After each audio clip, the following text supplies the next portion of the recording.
안녕하세요. 스타 글쓰기센터 소장 심원입니다. 이번 영상에서는 글쓰기센터 입학 테스트인 언어사고력 역량평가에 관해서 짧게 설명드리겠습니다. 많은 학부모님들께서 글쓰기 능력이 중요하다고 생각하시지만 정작 자녀의 글쓰기 역량을 정확하게 모르시는 경우가 많습니다. 그 이유는 정규 교육과정 안에 학생들의 글쓰기 역량을 평가하는 시험이 없고요, 일단. 그리고 이제 학부모님들께서도 그 글쓰기 교육을 받아보신 적이 없기 때문에 글쓰기 능력을 어떻게 평가하는지 알기가 좀 어렵습니다. 그래서 대체로 자녀들의 글쓰기 역량을 막연하게 추측하는 경우가 많으신데요. 그래서 자녀들이 실제로 글쓰기 능력이 큰 문제가 없다고 생각하시지만 평가를 받아보면 또래보다 많이 떨어지는 경우도 있고요. 또 거꾸로 자녀가 너무 글쓰기를 못한다고 생각을 하시지만 또 평가를 해보면은 그렇게 나쁘지 않은 경우도 있습니다. 근데 결국은 뭐 어떤 경우든 간에 정확하게 자녀들의 글쓰기 역량을 모르기 때문에 글쓰기 격차가 발생을 하더라도 그것이 꽤 오랜 기간 동안 방치되고 나중에 깨달았을 때는 이제 돌이키기 좀 어려운 그런 상황들이 많이 있습니다. 여기서 말씀드리는 글쓰기 격차라는 것은 같은 학년인데도 그 글쓰기 역량의 차이가 좀 나는 걸 얘기하는데요. 예를 들면은 그 같은 초등학교 6학년이라고 했을 때 두 학생이 있다고 가정을 하면 한 학생은 이제 초등학교 한 4학년 수준, 뭐 5학년 수준의 글쓰기 역량을 가지고 있고 또 다른 학생은 상대적으로 높은 중학교 1, 2학년 수준의 글쓰기 역량을 갖게 돼 있죠. 그럼 이 두 학생 사이에 나타나는 이 글쓰기 역량의 차이를 우리가 글쓰기 격차라고 부릅니다. 글쓰기 격차 같은 경우에는 같은 중학교 1학년 학생의 경우에 화면에서 보시는 것처럼 똑같은 문제를 주고 같은 시간을 주었는데도 어떤 학생은 3줄, 4줄밖에 못 쓰는 반면에 또 어떤 학생은 뭐 10줄 이상을 씁니다. 이건 단순히 분량의 문제가 아니고요. 내용도 다릅니다. 그 구성이라든가 문장이라든가 뭐 내용, 개념 사용이라든가 이런 것들이 전반적으로 다 격차가 너무 많이 나는 경우가 있습니다. 심지어는 초등학교 5학년과 6학년 이렇게 학년 차이가 나는데 낮은 학년의 학생이 높은 학년의 학생보다 더 글을 잘 쓰는 경우도 허다합니다. 수학이나 영어와 같은 과목들은 어릴 때부터 뭐 레벨 테스트도 있고 진도들이 있기 때문에 뭔가 부족하면 그걸 채우기 위해서 보충학습도 하고 또 필요하다면 선행도 하죠. 그런데 글쓰기 역량은 사실 모르기 때문에 그냥 방치됩니다. 그 결과 이제 나중에 그걸 깨닫게 됐을 때는 늦는 경우가 있다는 거죠. 사회학에서는 매튜 효과라는 게 있는데요. 그거는 이제 초반에 사회 경제적인 어떤 자원의 차이가 있으면 그게 시간이 지남에 따라서 점점 그 격차가 커진다는 겁니다. 예를 들어 글쓰기 역량이 좀 부족한 학생도 시간이 지나면 학교에서 뭐 학습을 하고 경험이 쌓이고 하면서 글쓰기 역량이 좋아지긴 합니다. 하지만 자기가 잘 못 쓴다고 생각하기 때문에 글을 더 많이 쓰지 않게 되고요. 또 글을 많이 쓰지 않기 때문에 글쓰기 역량이 좀 덜 성숙하겠죠. 근데 거꾸로 글을 잘 쓰는 학생들은 자기가 잘 쓴다는 걸 알고 칭찬을 받으니까 글을 더 쓰려고 하고 더 잘 쓰게 됩니다. 그래서 초반에는 그렇게 크지 않았던 격차가 시간이 지남에 따라서 더 커지는 이제 이런 현상이 발생하게 되는 것이죠. 그런데 이제 이 글쓰기 격차라는 게 단순히 글솜씨, 뭐 글짓기 능력 정도라면 큰 문제가 없습니다. 근데 이제 제 경험에 따르면 이 글쓰기 능력은 단순히 글짓기 능력이 아니고요. 학생이 가지고 있는 이해력, 적용 능력, 창의력, 문제 해결력 이런 것들이 종합적으로 결합되어 있는 이제 사고력이거든요. 그래서 글쓰기는 곧 이제 언어 사고력을 보여주는 지표가 되는데 바로 그 이유 때문에 글쓰기 능력이 부족하다는 것은 언어 사고력이 부족하다는 뜻이 되고 그래서 언어 사고력을 활용하는 거의 모든 과목에서 문제가 발생하게 됩니다. 글쓰기를 잘 못한다 하더라도 기본적인 객관식 선다형 문제풀이나 단답형 쓰는 것은 큰 문제가 되지 않습니다.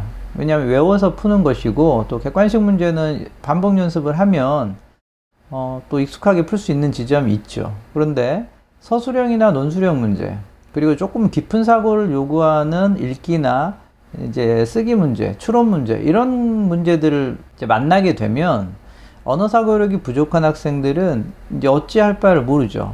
이제 그러다 보니까 이제 제가 경험하기에는 글을 잘 쓰는 학생이 언어 사고력이 뛰어나고 그런 학생들이 궁극적으로는 공부를 잘하게 되는 이제 그런 현상을 많이 접하게 됩니다. 그렇다면 이제 언어 사고력 혹은 글쓰기 역량을 어떻게 평가할 거냐. 그런데 사실 한국에서는 이미 한 30년 전부터 학생들의 글쓰기 역량을 평가해온 시험이 있었습니다. 그 시험이 바로 이제 대학 논술 시험입니다. 대입 논술 시험이죠. 대입 논술 시험은 기본적으로 주어진 자료를 잘 활용해 가지고 한 편의 짧은 설명문이나 논설문을 쓰는 시험이거든요. 그런데 지금 현재 인서울의 상위권 대학들 정원의 한 10% 정도는 인문계열 같은 경우에는 논술 시험으로 학생들을 선발합니다. 이미 대학 입장에서는 글쓰기를 잘하는 학생이 대학 들어와서 공부 잘한다는 어떤 확신이 있기 때문이죠. 그래서 글쓰기 역량을 평가하기 위해서는 뭐 새로운 스타일의 문제를 만들 필요는 전혀 없고요. 그냥 기존에 있는 대입 논술 문제 형태의 초중 학생들이 이해할 수 있는 수준의 이제 글들과 자료를 활용해서 문제를 내면 거의 대입 논술 시험과 유사한 형식으로 학생들을 평가할 수 있습니다. 그리고 또 한 가지 방식은 IB라고요. 인터내셔널 바칼로레아라는 그 프로그램이 있습니다. 우리나라에서도 이제 도입하고 있는 학교들이 늘어나고 있는데 그 평가 시스템 자체가 완전히 100% 서술형으로 이제 에세이라든가 소논문을 쓰는 방식의 글쓰기 평가가 있습니다. 그래서 저희 글쓰기 센터에서 시행하는 언어사고력 역량평가 문제들은 단순하게 말씀드리면 대입 논술 시험과 IB 스타일을 결합한 형태라고 보시면 되겠습니다.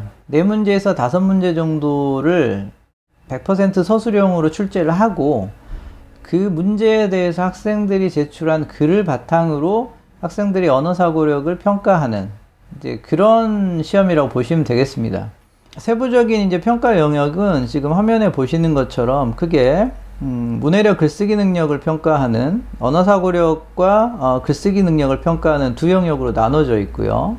여기에서는 이해하는 능력, 글을 이해하는 능력, 그 다음에 숨겨져 있는 정보들을 추론하고 의미를 추론하는 능력, 그리고 이미 알고 있는 것을 가지고 이제 새로운 현상에 적용해서 설명하는 능력, 그리고 논리적으로 비판하거나 평가하는 능력, 그리고 창의적으로 문제를 해결하는 능력, 이런 것들을 100% 서술형으로 진짜 학생들이 어느 정도 수준으로 생각할 수 있는지, 그리고 현재가 어떤 상황인지를 좀 객관적으로 좀 판단할 수 있다고 생각을 하고, 사고력 측면도 중요하지만 이제 자기가 생각하는 과정을 정확하게 문장으로 표현하는 그 부분도 중요하거든요. 그래서 이제 그 영역에서는 일단은 어휘나 개념을 사용하는 능력, 그리고 문법이나 어법에 맞는 정확한 문장을 쓰는 것, 그리고 구성하고 문장과 문단을 연결하는 접속 능력, 이제 원고지 사용하는 방식 같은 뭐 그런 것들, 표기법이라든가 이런 것들을 이제 종합적으로 평가를 합니다.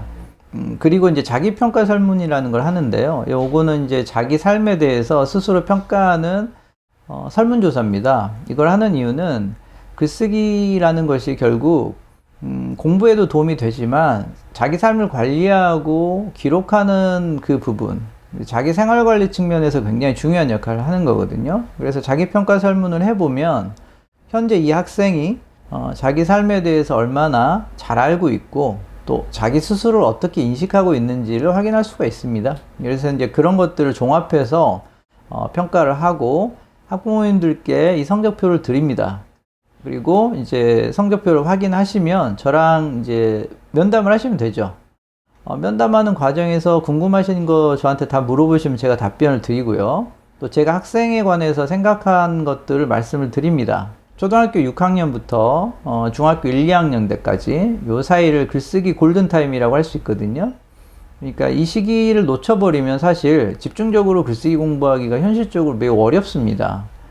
가능하면 글쓰기 공부를 할 수 있는 그 시간을 확보하고 집중적으로 글쓰기 공부를 해가지고 글쓰기 역량의 격차를 조금 많이 줄이거나 기존에 잘하는 학생들이라면 다른 학생들과의 격차를 더 많이 벌려서 범접할 수 없는 수준까지, 초격차라고 하죠. 글쓰기 초격차를 만들어낼 수 있게 그렇게 하는 게 좋습니다. 자, 그러면 간단하게 평가 과정을 말씀드리겠습니다. 학원으로 전화 문의하셔가지고요. 평가 일정 잡으시고, 자녀분을 학원으로 보내주시면 됩니다. 평가는 1시간 정도 소요되고요.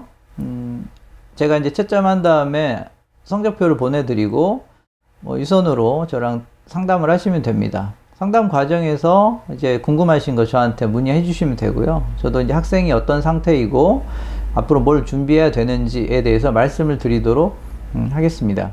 많은 사람들이 한국의 교육에 대해서 얘기할 때 이 읽기 쓰기 교육의 문제점에 대해서 얘기를 하고요. 읽기 격차나 쓰기 격차에 대한 관심이 매우 높아지고 있습니다. 그래서 요새는 뭐 문해력이라든가 글쓰기 능력 이런 것들에 대한 관심이 높아지고 있잖아요.